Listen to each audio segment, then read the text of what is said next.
Hey there, Doughboy here, and today on Hardcore Academy we have episode 7 of Horrible Horror with yet another Boll crapfest, Bloodrayne.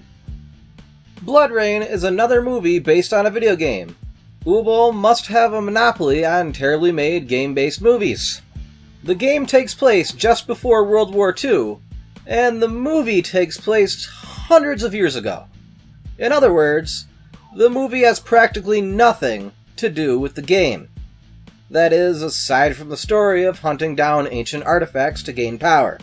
The movie starts with Bud from Kill Bill, Letty from The Fast and the Furious, and a guy who was a cross between Stifler from American Pie and Jaime Lannister from Game of Thrones, but is as cool as neither.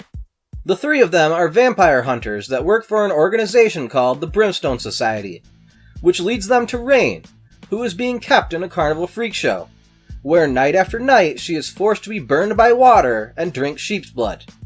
She is a Dempire, or a half-vampire, kind of like Blade, but not as cool, and she still has most of the vampire weaknesses.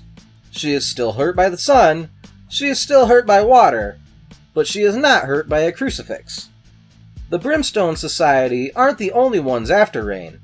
She is also being sought out by an evil organization run by Mahatma Gandhi. Yes, this guy seriously played Gandhi, but in this movie he goes by the name Kagan. But before either Bud or Gandhi can get to her, she escapes the carnival in a bloodbath because some drunk dumbass tries to rape her.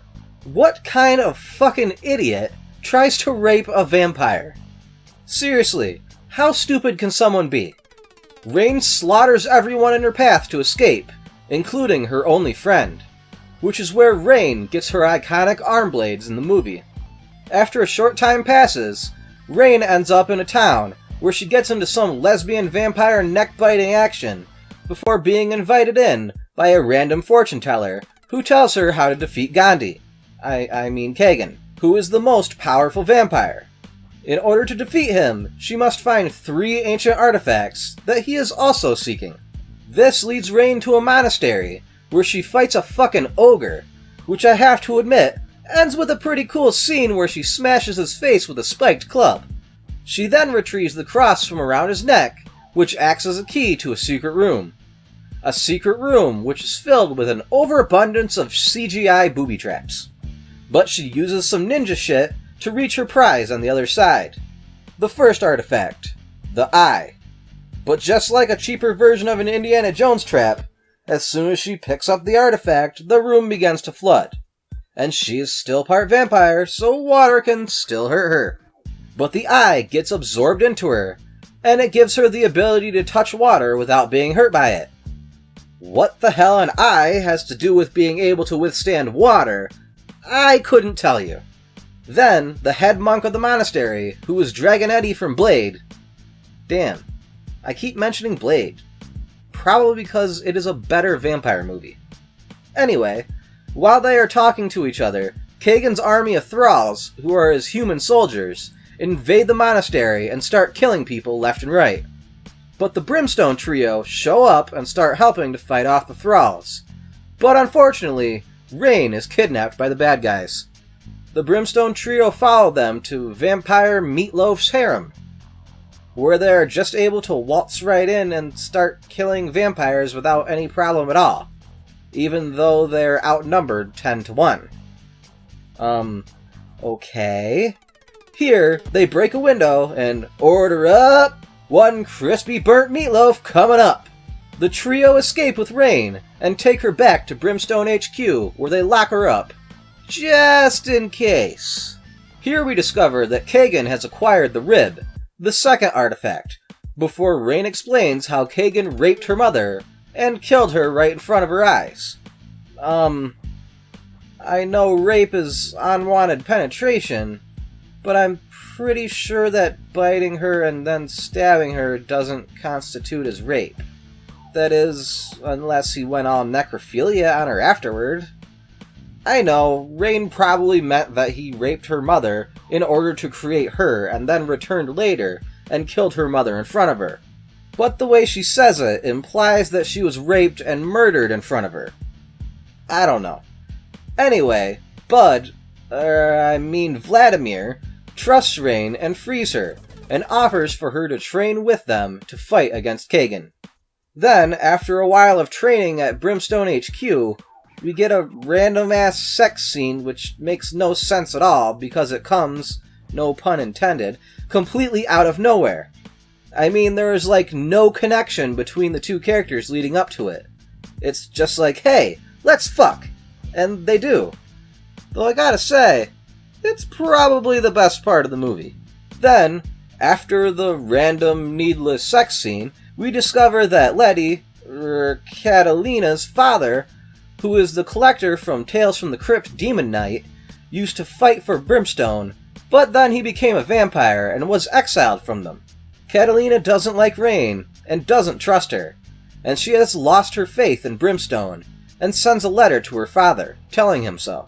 Vladimir and Stifler Lannister, Sebastian, take Rain to get a new pair of arm blades, which look like crappy wall displays that have shitty rounded tips and look like they couldn't cut through hot butter. And while they are out, Brimstone is invaded by the Thralls, and Rain discovers from a survivor that Catalina has gone rogue and betrayed Brimstone in order to find the final artifact herself, the heart, in order to give it to her father. Rain returns to Brimstone HQ, where she fights Catalina underwater in order to obtain the heart. And of course, Rain wins and kills Catalina. She then goes on to Kagan's castle, where Vlad and Sebastian are waiting outside, and she offers herself and the heart to them in order to get inside. Vlad and Sebastian then attempt to attack the castle, and the Thralls capture them and lock them up in the dungeon with Rain. They killed all the rest of Brimstone, so why the hell do they just lock these guys up? It doesn't make any sense. Typical crappy, flawed movie logic. The Thralls then come into the dungeon to take Rain to extract the eye from her, and the Brimstone duo are then able to escape thanks to the age-old movie trope of stupid dungeon guards. Then the two of them are somehow able to fight through a castle full of thralls and vampires without a bit of trouble, before easily freeing Rain. After a long, flashy yet boring fight sequence, Vlad and Sebastian are defeated, leaving Rain alone to fight her father.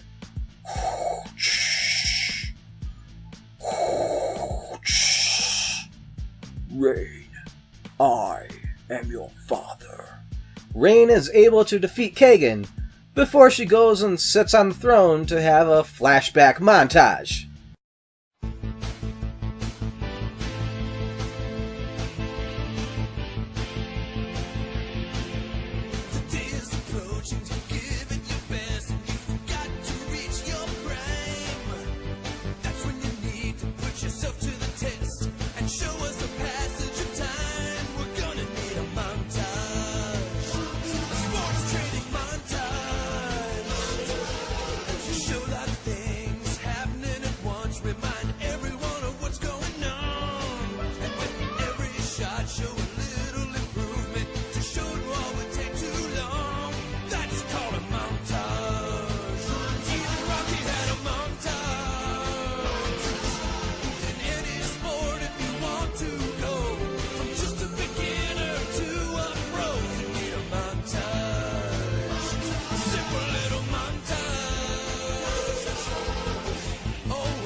Then the movie ends with Rain riding away on horseback.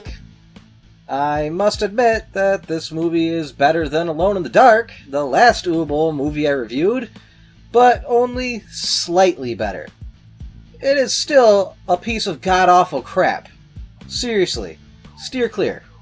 This has been Doughboy with Hardcore Academy, and peace out.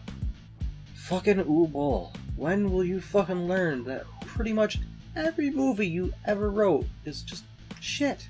I hate all of it. A lot of people hate all of it. Why do you keep making shitty-ass movies? What the fuck?